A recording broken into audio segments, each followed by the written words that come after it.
दोस्तों ये video basically उन स्टूडेंट के लिए है जिन्होंने कभी ना कभी आरपीएससी फर्स्ट ग्रेड का एग्जाम दिया है और एग्जाम देने के बाद फाइनली उनको असफलता हाथ में मिली है, मतलब जिनका सिलेक्शन नहीं हुआ है। तो ऐसे सभी स्टूडेंट जो आरपीएससी फर्स्ट ग्रेड में सफलता प्राप्त नहीं कर पाए, उन सभी को ये वीडियो देखना है, क्योंकि आज मैं आपकी असफलता के एक एक राज यहाँ पर खोलने वाला हूं। सारी बातें आपको बताऊंगा, एक एक राज आपको बताऊंगा कि क्या क्या कारण है जिसकी वजह से आप यहाँ पर असफल हुए हैं। ये वीडियो उन स्टूडेंट को भी देखना है जिन्हों को भविष्य में कभी ना कभी आरपीएससी फर्स्ट ग्रेड का एग्जाम फिर से देना है, या जो पहली बार ही आरपीएससी फर्स्ट ग्रेड का एग्जाम दोगे, क्योंकि उन स्टूडेंट को भी आखिरकार यहाँ पर पता चलेगा कि कौन कौन से ऐसे फैक्टर हो सकते हैं जो एक स्टूडेंट को असफल बनाते हैं, ताकि उन पर वो फोकस करे और उनको फ्यूचर में असफलता हाथ में ना लगे। तो चलिए इस वीडियो की शुरुआत करते हैं।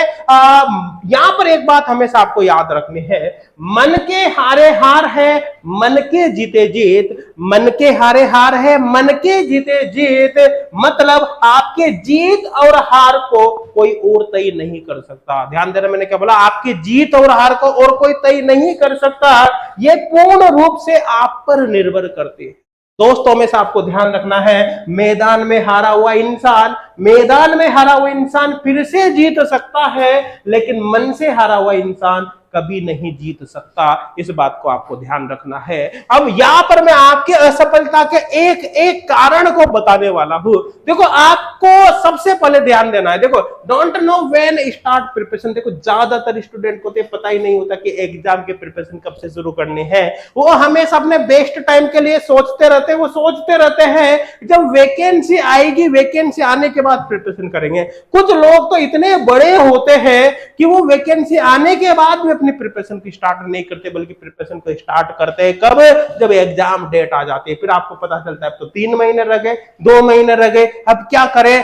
ऐसे स्टूडेंट का जिंदगी में सिलेक्शन नहीं हो सकता। ध्यान देना, एग्जाम की प्रिपरेशन स्टार्ट करने का जो बेस्ट टाइम है वो आज है। आपको आज से इसी वीडियो के खत्म होने के बाद अपनी प्रिपरेशन को स्टार्ट करना है, मतलब अपनी प्लानिंग को सेट कर लेना है और उसी के अकॉर्डिंग आपको तैयारी करनी है। यहां पर देखो, ध्यान देना, बहुत से स्टूडेंट क्या होता है, उनको अपने एग्जाम का सिलेबस ही पता नहीं होता। ठीक है, साथ के साथ वो एग्जाम की कोई प्रॉपर प्लानिंग ही नहीं करते। देखो दोस्तों, हमेशा ध्यान रखना है, बिना डैशबोर्ड के अगर आपके पास कोई स्कोर कार्ड नहीं है जिंदगी में, ध्यान देना, स्कोर कार्ड आपके पास नहीं है, आपकी जिंदगी का कोई गोल फिक्स नहीं है, तो भाई आपको मंजिल कभी भी नहीं मिलेगी। आप एक कल्पना करो कि आप एक मैच देख रहे हो टीवी में, आप मैच देख रहे हो, क्रिकेट मैच देख रहे हो, और वहां पर स्कोर जो बोर्ड सामने लगा रहता है, जिस पर किसके कितने रन बने, कितनी बॉल आउट वगैरह हुई है, वो सारी चीजें लिखी हुई होती है। अगर वो स्कोर बोर्ड वहां पर नहीं हो तो क्या आप ऐसे मैच को देखना पसंद करोगे? नहीं करोगे, कभी भी नहीं करोगे। जहां पर स्कोर बोर्ड नहीं होता वहां पर कभी मजा नहीं आता।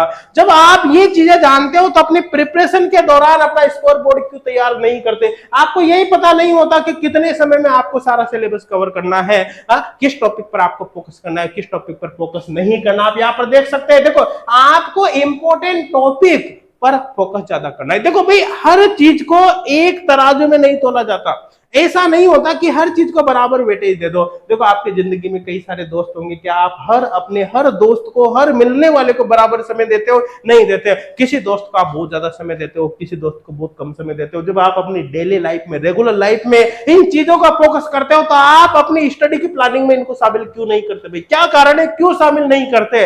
आपको ध्यान देना है, आपको ये एनालिसिस करना है कि किस टॉपिक का वेटेज ज्यादा है और किसका कम है। जिस टॉपिक का वेटेज ज्यादा है उस पर ज्यादा फोकस करो, जिसका कम है उस पर कम फोकस करो। हम जैसे स्पेशली प्रिपरेशन कराते हैं आरपीएससी फर्स्ट ग्रेड केमिस्ट्री की। ध्यान देना, आरपीएससी फर्स्ट ग्रेड केमिस्ट्री की, तो मैं बेसिकली इसी का एग्जांपल लेकर आपको समझा देता हूं, ताकि आपको इजीली समझा में पाऊंगा। यहाँ पर जैसे सपोज करो आरपीएससी फर्स्ट ग्रेड केमिस्ट्री की बात करो तो थर्मोडायनेमिक्स से काफी ज्यादा क्वेश्चंस आते हैं, और लगभग 12 से 15 क्वेश्चन केवल और केवल थर्मो से आ जाते हैं। मतलब 24 से 30 नंबर के क्वेश्चन केवल थर्मो से आते हैं। वही स्पेक्ट्रो की बात करो तो स्पेक्ट्रो में आपके सिलेबस में यूवी विजिबल, आईआर और एनएमआर स्पेक्ट्रोस्कोपी है, जिससे इन 3 टॉपिक से मिलाकर 1 या 2 क्वेश्चन आते हैं। तो आप अंदाजा लगाओ, कहां पर तो 3 टॉपिक से 1 या 2 क्वेश्चन आते हैं, और कहां पर केवल एक सिंगल टॉपिक थर्मो से ही 12-13 क्वेश्चन, यहाँ पर 12 से 15 क्वेश्चन आ जाते हैं। तो अब मैं आप आपसे कहूं कि क्या आपको बराबर समय लगाना चाहिए थर्मोडायनेमिक्स और स्पेक्ट्रोस्कोपी पर? नहीं लगाना चाहिए भाई।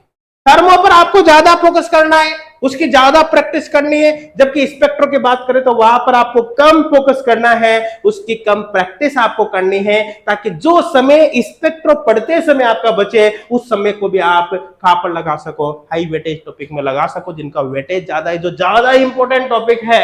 ये बात हमेशा ध्यान रखना है। देखो, want to cover all content available, ऐसा कभी भी आपको नहीं करना। देखो बहुत से स्टूडेंट क्या करते हैं, उन्होंने एक चैप्टर पढ़ लिया भाई, कहां से कैसे पढ़ लिया, थर्मोडायनेमिक्स पढ़ लिया, फिर उसको वो यूट्यूब पे और सर्च कर लेंगे, एक टीचर से पढ़ लिया, दूसरे से पढ़ेंगे, तीसरे से पढ़ेंगे, बुक से और पढ़ लेंगे, 50 बुक से क्वेश्चन सोल्व करने लग जाएंगे। भाई जिंदगी में सिलेक्शन नहीं हो सकता। क्या आपको रिसर्च करनी है एक टॉपिक में? क्या आपको एक टॉपिक में रिसर्च करनी है? नहीं भाई, एग्जाम क्वालिफाई करना है आपको, ऐसा कभी भी नहीं करना। आपके पास एक प्रॉपर स्टडी मटेरियल होना जरूरी है, क्योंकि बिना स्टडी मटेरियल के आपका बहुत सारा टाइम यहाँ पर बर्बाद हो जाता है।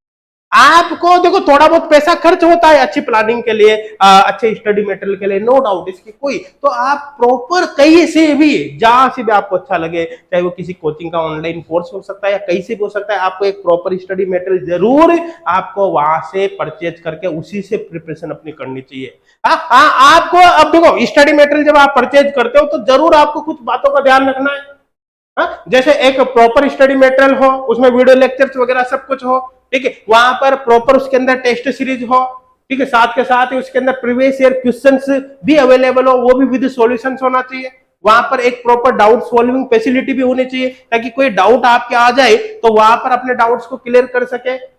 अगर आपको कभी कोई प्रॉब्लम आए तो वहां पर आप डिस्कस कर सको, सारी फैसिलिटी होनी चाहिए। आप कहीं से भी ज्वाइन करो, वो कोई इशू नहीं है, लेकिन ये चीजें आपके वहां पर आपको मिलनी चाहिए, क्योंकि इनसे बहुत सारा समय बचता है। ऐसा नहीं है कि आपको कुछ चीज समझ में नहीं, आप यूट्यूब से देख रहे हो, आपको कोई क्वेश्चन सोल्व करते समय क्वेश्चन सोल्व नहीं हो रहा, आप उसको सोल्व करने में पूरा दिन का दिन बर्बाद कर देते हो। भाई ऐसा बहुत सारा समय बर्बाद होता है, उस समय को बर्बाद करने से आपको यहाँ पर बचना है। तो आपके पास प्रॉपर स्टडी मटेरियल होना जरूरी है। हाँ, यहां पर आपको देखो सबसे बड़ा फैक्टर एक ये है, lake of practice of previous year question. देखो आप दुनिया भर के इस बुक से क्वेश्चन सोल्व कर लिया, इससे कर लिया, आपने जहां से कोर्स लिया वहां के क्वेश्चन सोल्व कर लिए, सब कर लिए, लेकिन भाई आप प्रीवियस ईयर क्वेश्चंस को इग्नोर कर देते हो। भाई आप अगर आरपीसी फर्स्ट ग्रेड की प्रिपरेशन कर रहे हो तो आपको आरपीसी फर्स्ट ग्रेड का, और मैं कहूंगा दूसरे भी जो पैरेलल एग्जाम है फर्स्ट ग्रेड के, उनके प्रीवियस ईयर क्वेश्चन पर जरूर फोकस करना है, क्योंकि एक्चुअली उन्हीं से आपको एग्जाम का एग्जैक्ट लेवल पता चलता है कि आपके एग्जाम में किस लेवल के क्वेश्चन आते हैं। इन बातों का आपको विशेष तौर पर यहाँ पर ध्यान रखना है। एक प्रॉपर टेस्ट सीरीज आपके पास होनी ही चाहिए, जिससे आप एग्जैक्टली पता कर सको कि आप कितने पानी में हो, आपकी प्रिपरेशन कितनी हो रही है, कितनी नहीं हो रही। क्योंकि टेस्ट सीरीज में अब आजकल तो देखो जो ऑनलाइन टेस्ट सीरीज वगैरह आती है उनमें कंप्लीट एनालिसिस हो जाते हैं, उनके अंदर क्लियर कट पता चल जाता है, उनके अंदर इतना तक पता चल जाता है कि आपने टेस्ट सीरीज में 10 क्वेश्चन सोल्व किए तो 10 में से पहले क्वेश्चन में आपने कितने सेकंड लगाए, दूसरे क्वेश्चन को सोल्व करने में कितने लगाए, तीसरे क्वेश्चन को सोल्व करने में कितना लगाए, कंप्लीट एनालिसिस हो जाती है कि पहले वाले ऑनलाइन टेस्ट के अंदर इतने मार्क्स आए, दूसरे के अंदर इतने आए, तीसरे के अंदर इतने आए, पूरा ग्राफ वगैरह बन जाता है, सब कुछ मिलता है। आप भाई उन एनालिसिस को यूज करो ताकि आप फ्यूचर प्रिडिक्ट कर पाओ, उसके अकॉर्डिंग प्रिपरेशन आप कर पाओ। यहां पर देखो ये बात आपको ध्यान रखें, note managing the paper solving method during the exam. देखो ध्यान देना, ज्यादातर स्टूडेंट क्या करते हैं, मेन एग्जाम को ही प्रैक्टिस करने के लिए मान लेते हैं, वो पूरे साल प्रैक्टिस ही नहीं करते, वो थ्योरी पढ़ते रहते, थ्योरी पढ़ते रहते, थ्योरी पढ़ते रहते, उठ के चले जाते मेन एग्जाम में। क्या आप मेन एग्जाम में प्रैक्टिस करने गए भाई? आपको लगता है आपका सिलेक्शन होगा? कभी नहीं होगा। आप आधे क्वेश्चन वहां पर नेगेटिव कर आओगे। भाई आपको मेन एग्जाम प्रैक्टिस के लिए नहीं होता, प्रैक्टिस के लिए मेन एग्जाम के पहले का समय होता है, जब भी आपके पास क्वेश्चंस बैंक वगैरह है, टेस्ट सीरीज वगैरह है, उनसे आप प्रैक्टिस करो, टाइम मैनेजमेंट सीखो। ऐसा नहीं करना। देखो बहुत से स्टूडेंट क्या करते हैं, प्रैक्टिस करते तो एक क्वेश्चन होता है जिसको वो 15 सेकंड के अंदर सॉल्व कर देते हैं, 20 सेकंड के अंदर सॉल्व कर देते हैं, लेकिन कुछ क्वेश्चन ऐसा होता है जिनको वो सॉल्व करने में 10-10 मिनट, 1-1 घंटा लगा देते हैं। भाई आपको एग्जाम में सॉल्व करने के लिए इतना समय नहीं मिलता, वहां पर सॉल्व करने के लिए आपको पर्टिकुलर फिक्स टाइम मिलता है। आरपीसी फर्स्ट ग्रेड की बात करूं तो एक क्वेश्चन को सॉल्व करने के लिए लिए आपको 72 सेकंड्स का टाइम मिलता है, तो आप अपनी प्रिपरेशन को उसी के अकॉर्डिंग करने। और मैं बता रहा हूं, मेन एग्जाम प्रैक्टिस के लिए नहीं होता, प्रैक्टिस आपको पहले करनी है, मेन एग्जाम आपको क्लियर करना है, ये बात आपको ध्यान देनी है। देखो, not working on negative marking और मिनिमम 40% क्राइटेरिया। देखो, आपको पता है कि अभी आरपीसी फर्स्ट ग्रेड में फर्स्ट और सेकंड दोनों पेपर में मिनिमम 40% लाना बहुत आवश्यक है। किसी स्टूडेंट ने सब्जेक्ट पर इतना फोकस किया कि उसका जीके छूट गया और जीके में उसके 40% ही नहीं आए, तो उसका सिलेक्शन होगा क्या? नहीं होगा भाई। किसी स्टूडेंट ने जीके में बहुत ज्यादा फोकस कर लिया लेकिन सब्जेक्ट में उसके 40% नहीं आए, क्या उसका सिलेक्शन होगा? नहीं होगा। आपको 40% के क्राइटेरिया का जरूर यहाँ पर ध्यान रखना है। नेगेटिव मार्किंग अपने आप में बहुत ही बड़ा फैक्टर होता है। कई स्टूडेंट ऐसे होते हैं कि क्वेश्चन तो पूरे कर आते हैं लेकिन नेगेटिव वो कंट्रोल नहीं कर पाते। अगर उन्होंने मान लो 125 क्वेश्चन सॉल्व किए तो पता चलता है कि वो 25 क्वेश्चन तो नेगेटिव करे आए, अब उनके 100 क्वेश्चन करेक्ट बचे, नेगेटिव के और कट गए, वो ले दे के बहुत कम नंबर पे आ जाते हो। ऐसे स्टूडेंट का कभी सिलेक्शन होता। मान के चलना, अगर आपके 10% से ज्यादा नेगेटिव होते हैं तो आप के सामने भी खतरा है। अगर आपके 10% से ज्यादा नेगेटिव होते हैं तो आपको अपनी प्रैक्टिस को बढ़ाना है और उन कहां पर आप नेगेटिव करते हैं ऐसे पॉइंट पर फोकस करके उस नेगेटिव मार्किंग को कंट्रोल करना है। और आपको उसको कंट्रोल करते करते कहां तक ला रहे हैं? 10%। 10% से कम नेगेटिव हो। 10 क्वेश्चन आपने अटेम्प्ट किया तो ज्यादा ज्यादा एक नेगेटिव हो। 50 क्वेश्चन आपने अटेम्प्ट किया तो ज्यादा ज्यादा 5 नेगेटिव हो। इससे ज्यादा नेगेटिव होने ही नहीं चाहिए। और आपको क्या है भाई, देखो बहुत से स्टूडेंट क्या करते हैं, बहुत सारी चीजों को एक साथ साथ में लेकर चलते हैं। भाई देखो, 2 नाव में 10 नाव में पैर रखने वाला कभी भी सफलता की सीढ़ी नहीं चढ़ सकता। आपको अगर आरपीएससी फर्स्ट ग्रेड की प्रिपरेशन करनी है तो आपको स्पेशली आरपीएससी फर्स्ट ग्रेड पर ही फोकस करना है। आपको बहुत सारी चीजों को आप कंट्रोल करके चलना है। बहुत से स्टूडेंट पर फैमिली का थोड़ा सा लोड होता है। फैमिली कहते हैं जल्दी से जॉब लग, जल्दी से जॉब लग, और वो 50 तरह की तैयारी एक साथ करने लग जाता है। कभी आपका सिलेक्शन फिर किसी भी नहीं होता। अगर आपको मान लो दूसरा भी फॉर्म भरना है, जैसे मान लो आप आरपीसी फर्स्ट ग्रेड की प्रिपरेशन कर रहे हो, सपोज करो आरपीसी फर्स्ट ग्रेड केमिस्ट्री की प्रिपरेशन कर रहे हो, तो आप आरपीसी फर्स्ट ग्रेड केमिस्ट्री की प्रिपरेशन कर रहे हो तो आप दूसरी स्टेट एमपी फर्स्ट ग्रेड का फॉर्म भर सकते हो, कोई दिक्कत नहीं। क्यों? क्योंकि वहां पर एक्स्ट्रा लोड नहीं पड़ेगा। तो जिन जिन एग्जाम का ऑलमोस्ट सेम सिलेबस है उन सभी का फॉर्म भरो, लेकिन आप एग्जाम एक की प्रिपरेशन करो। मैं गारंटी दे रहा हूं उस एक के साथ और दूसरा आपको बोनस मिलेगा, उसमें भी आपका सिलेक्शन हो जाएगा अगर आपने इन बातों का ध्यान रखा है। ध्यान देना दोस्तों, अगर आप ट्राई करते हो और फेल हो जाते हो, अगर आप ट्राई करते हो फेल हो जाते हो तो फिर से ट्राई करो, हो सकता है फिर फेल हो जाओ, फिर से ट्राई करो, हो सकता है फिर फेल हो जाओ, क्योंकि फेल होना फाइनली असफलता नहीं होती है। ध्यान देना, अगर आप फेल ट्राई करते रहोगे तो एक समय आएगा जहां पर आपको सक्सेस मिलेगी, लेकिन ये आपको बिना ब्रेक के करना है। जैसे बहुत से स्टूडेंट क्या करते हैं कि एक बार उनको मान लो आरपीसी फर्स्ट ग्रेड ही मान लो उसके अंदर असफलता हाथ में लग गई, तो उसके बाद क्या करते हैं वो भाई, उसके बाद क्या करते हैं, उसके बाद फिर वो लास्ट 6 महीने से पढ़ते ही नहीं है। 12 में जब तक दोबारा वैकेंसी नहीं आ जाते तब तक पढ़ते ही नहीं, पढ़ाई छोड़ देते, तो भाई आप वापस 0 पर आ जाते हो। आपको अपने प्रिपरेशन को कंटिन्यू रखना है, बिना ब्रेक के रखना है। मैंने कहा ना रिलेटेड एग्जाम के आप फॉर्म भर सकते हैं। रिलेटेड एग्जाम मतलब जिनका सिलेबस आपके मेन एग्जाम से मैच करता है उनका फॉर्म भरो डायरेक्ट। हो सकता है आपके मेन एग्जाम से पहले दूसरे एग्जाम में आपका सिलेक्शन हो जाए। ये बात हमेशा आपको ध्यान रखनी कि कामयाबी मुझे ना मिले, ध्यान देना, कामयाबी मुझे ना मिले ये अलग बात है, पर मैं मेहनत ही ना करूं यह गलत बात है। दोस्तों इस बात को अपने दिमाग में यहां पर फिक्स कर लेना। असफलता आपके हौसलों को गिराने के लिए नहीं होती, ध्यान देना, असफलता आपके हौसलों को गिराने के लिए नहीं होती, बल्कि आपके हौसलों को पंख लगाने के लिए होती है। ये बात हमेशा आपको ध्यान रखनी है। दोस्तों आपको क्या करना है कि जो भी अब आपके फेलियर के कारण रही होंगे, आई थिंक आपको समझ में आ गया होगा आपने गलती क्या करी है, और आपको कमेंट करके जरूर बताना है कि क्या कारण है जिसकी वजह से आप असफल रहे।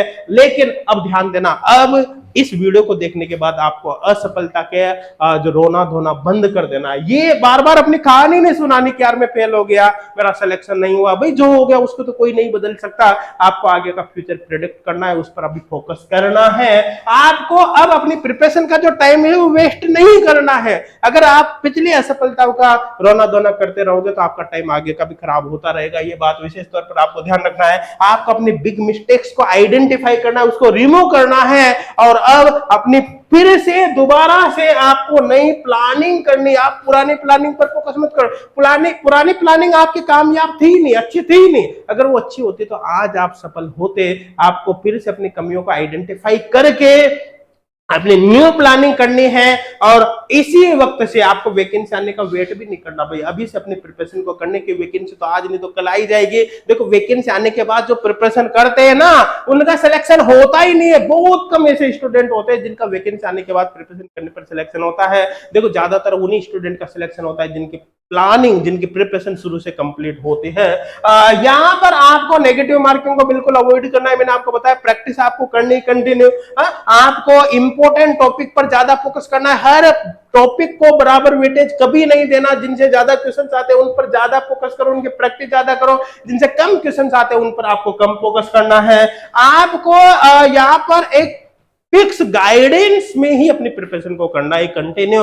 आपको ऐसा नहीं कि कुछ भी पढ़ लिया, कैसे भी पढ़ लिया। आपको एक प्रॉपर स्टडी मेटेरियल फॉलो करना है। आप, मैंने बताया ना, आप जरूर कहीं ना कहीं से एक, भाई थोड़ा बहुत पैसा लगता है। देखो आजकल की केस में बहुत कम कॉस्टिंग में ऑनलाइन कोर्सेज वगैरह अवेलेबल हो जाते हैं। अगर उनको आप मंथली कैलकुलेट करो तो एक मोबाइल का जो रिचार्ज कराते हो ना आप, उसकी कॉस्ट भी उससे ज्यादा पड़ेगी जो एक ऑनलाइन कोर्स की यहाँ पर फीस होती है। अगर मंथली आप कैलकुलेट करो, इतने सस्ते मिलते हैं। आप कहीं से भी ज्वाइन करो। कुछ बातों का कोर्स ज्वाइन करते समय जरूर आपको ध्यान रखना है कि वहां पर डाउट सॉल्विंग फैसिलिटी होनी चाहिए, स्टडी मटेरियल प्रॉपर होना चाहिए, पर्याप्त होना चाहिए, उसके अंदर ऑनलाइन टेस्ट वगैरह होना चाहिए, विद सॉल्यूशन होना चाहिए, प्रैक्टिस के लिए प्रैक्टिस प्रॉब्लम शीट्स वगैरह होना चाहिए, उनमें प्रीवियस ईयर क्वेश्चन भी होना चाहिए, उनके सॉल्यूशन भी प्रॉपर होने चाहिए। ये सारी सुविधाएं होनी चाहिए। अगर आपके कोई प्रॉब्लम आती है तो आप कंटिन्यू वहां पर जो कोचिंग्स वगैरह है जहां से भी आप करो प्रिपरेशन, वहां पर आप कांटेक्ट कर सको। आप कहीं से भी करो, लेकिन इन कुछ बातों का आपको ध्यान जरूर रखना है।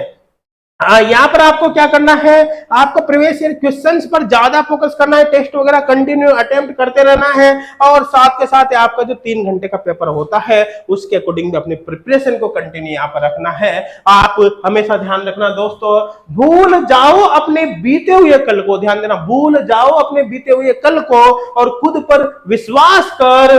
तेरा कल खुद ब खुद बदल जाएगा। ध्यान देना, तेरा कल खुद ब खुद बदल जाएगा।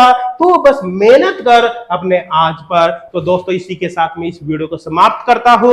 उम्मीद है इस वीडियो से आपको बहुत सारी जानकारी मिली हुई होगी। इस वीडियो को आपको अपने फ्रेंड्स का जरूर शेयर करना है ताकि इसका बेनिफिट उनको भी हो सके। तो अब आपको अपनी नेक्स्ट प्रिपरेशन, अभी इस वीडियो को खत्म होते ही आपको नेक्स्ट प्रिपरेशन की प्लानिंग कर लेनी है, और उसी के अकॉर्डिंग अब पूरी प्लानिंग करते हुए आपको नेक्स्ट आने वाला जो भी एग्जाम होगा उसको जरूर क्वालिफाई करना है। Thank you.